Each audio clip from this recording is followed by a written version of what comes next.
What it all comes down to, what the entire purpose of this series is basically our ability to work better and work more effectively with kids.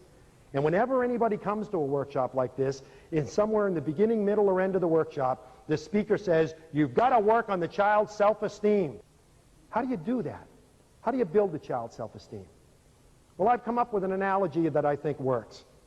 In order to build a child's self-esteem and work on a child's self-esteem, I would ask you to think of self-esteem as being poker chips. Self-esteem is basically poker chips.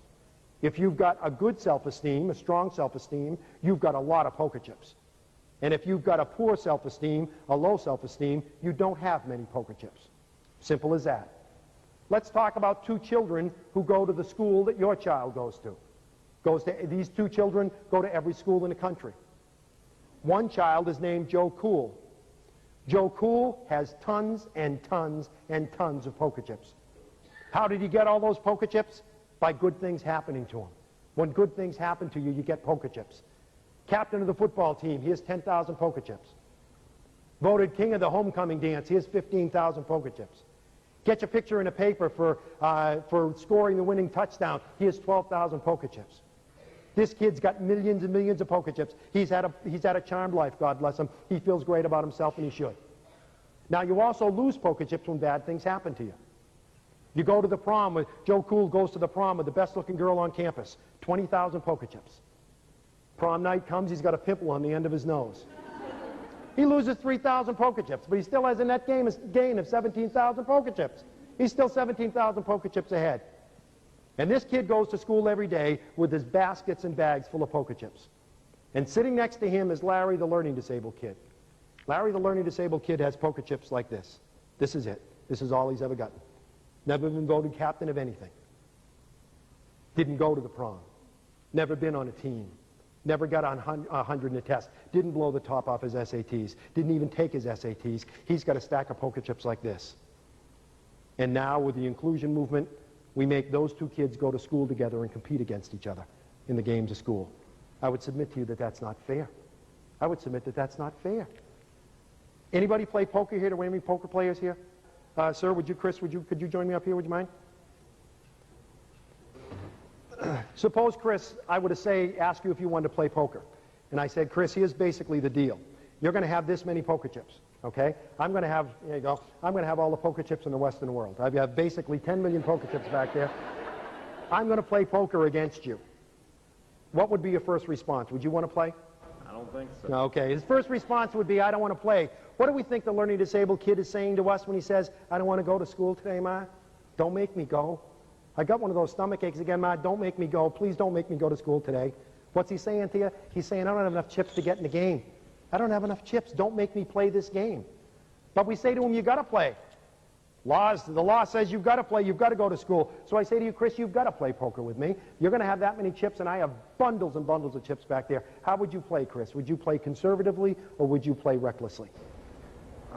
Probably recklessly. Probably recklessly. He would be one of those that would say, I'll bet the whole thing. I don't care. That's what the learning disabled kid that's what the learning disabled kid says when he says, sure, I can walk along the edge of that building. Sure, I can try dope. Sure, I can join a group, a gang. Sure, I can do that. In other words, I'm just going to be spontaneous and do anything. I'm just going to bet the whole thing. I don't care. I don't care. I'll just bet the whole thing. Would any of you play conservatively? Yeah, some people are saying, I play conservatively. I just bet one chip at a time. That's what the kid with a learning disability is saying to you when he says, no, I don't want to ask anybody to the dance. Don't ask me to, Ma. I don't want to put anything in the science fair. I don't want to go to summer school. I'm going to take the chips that I've got, and I'm going to hold on tight to those, and I'm not going to let these go. And in school, we make these two kids play the game of school against each other, and I would submit to you that that's not fair. So in class, the first day, we're in class one day, and the teacher says, who was the president of the United States during the Civil War? And Joe Cool's sitting there, and he's saying, I think it was Calvin Coolidge, but I'm not sure. Well, what the heck? I've got 10 million poker chips. If I get this answer wrong, it's only going to cost me 5. Was it Calvin Coolidge? Teacher says no. Larry, the learning disabled kid, is sitting there, and he's looking at this little stack of poker chips. He's got 25 poker chips to his name. And he's thinking, I think the answer is Abraham Lincoln. I think the answer is Abraham Lincoln, but I just don't dare answer. I don't dare respond because I have another game I've got to play at lunch. You see, yesterday when I went to lunch, I gave the lunch lady, the one with the hairnet and the tattoo, I gave the lunch lady a $20 bill, and she only gave me change for a 10.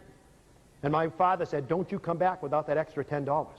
You go to that lady and you tell her she gave you the wrong change. And he's thinking, that's going to take me 25 chips. It's going to take 25 chips for me to go and ask that lady for my money back. So I don't dare play in this game, because if I lose the chips, I won't have enough to play in the game I've got to play at lunch. And the teacher says the right answer is Abraham Lincoln. And Larry goes, oh, I should have done it. I should have done it. The reality is that the self-esteem of our kids, the problem with the self-esteem of our kids is they just don't have enough poker chips. The solution is to give them poker chips. How do you give kids poker chips? How do you build their self-esteem? One is you find, if you're a parent or you're a teacher, you find the island, what Bob Brooks calls the island of competence. You find the one thing that that child can do well, and you make a big deal out of that. You celebrate that. You make that very important. If you're a mom and the only thing your child knows how to do is use a Phillips head screwdriver, every Thursday before he gets off the bus, you loosen every bloody screw in the house. And when he gets off the bus, you give him the screwdriver and you say, go to it, pal, because nobody does it like you. You got to be a talent scout. You got to find things he does well. You got to find, because every time you praise a child, every time you say, that was a good job, you're giving him poker chips. Parenting is pretty simple. Being a teacher is pretty simple. It all comes down to this. Your job is to make sure that every child you deal with has more poker chips when he goes to bed that night than he or she had when they got up in the morning. That's it. It's that simple. And how do you make sure they have poker chips? You give as many poker chips as possible. Secondly, you take away only as many poker chips as necessary. Please listen to me, dads, because we dads are real good at this. Let's say that Chris is my son, and Chris is sitting in class, sitting at the dinner table. Want to cup your hands like that for me, Chris? Chris is sitting at the dinner table, and he's got that many poker chips. He's got that many chips. And we're sitting at the dinner table, and Chris spills his milk. And I say, you know, Chris, sometimes you make me sick. You know, do you get up at 5 o'clock in the morning and say, how can I spoil Dad's day? Is that what your problem is? You're the only one in the family who does this. Sometimes I even wonder why we have you in this family. Go to your room. And he goes up to his room. And the rest of the family's sitting there, oh boy, oh boy. And I sit there and I think, oh boy, that was pretty rough. It was pretty rough on old Chris. That's pretty tough on Chris. I wasn't really mad at Chris. I was mad at my secretary. So I should go apologize to him. So I go up and I sit in the edge of Chris's bed and I stroke his hair and I say, gee, Chris, I'm sorry, pal. I shouldn't have yelled at you that way. I shouldn't have yelled at you that way. That was wrong. That won't happen again. Sorry, Dad. Sorry, Dad. Yelling at him in front of the family, telling him you wish he wasn't in the family, asking him if he plans how to spoil your day, telling him you're basically sick of seeing him when you come home from work. You took away 50, 60,000 poker chips from him. Sit in the edge of his bed, stroke his hair, tell him you love him, 5,000 poker chips at the most. You're still 55,000 poker chips behind the 8 ball. You can't do that with our kids. You can't take away those massive number of poker chips without realizing that you're making your job as a parent much tougher. And lastly, you got to give as many as you can. Take away only what's necessary. And lastly, you've got to be willing to go to the mat with people who take poker chips away from your child and not give any back. Teachers take away chips.